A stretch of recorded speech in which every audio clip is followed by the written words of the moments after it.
وقال فرعون ذروني أقتل موسى وليدع ربه إني أخاف أن يبدل دينكم أو أن يظهر في الأرض الفساد. وقال موسى إني عذت بربي وربكم من كل متكبر لا يؤمن بيوم الحساب. وقال رجل مؤمن من آل فرعون يكتم إيمانه أتقتلون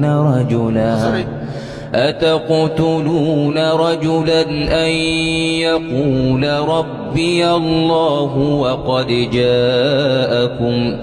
وقد جاءكم بالبينات من ربكم وإن يك كاذبا فعليه كذبه وإن يك صادقا يصبكم بعض الذي يعدكم إن الله لا يهدي من هو مسرف كذاب. يا قوم لكم الملك اليوم ظاهرين في الأرض فمن ينصرنا من بأس الله إن جاءنا.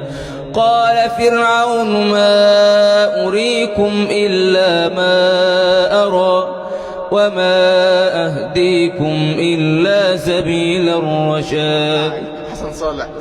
وقال الذي آمن يا قوم إني أخاف عليكم مثل يوم الأحزاب مثل دأب قوم نوح وعاد وثمود والذين من بعدهم وما الله يريد ظلما للعباد. انت وقفت ليه؟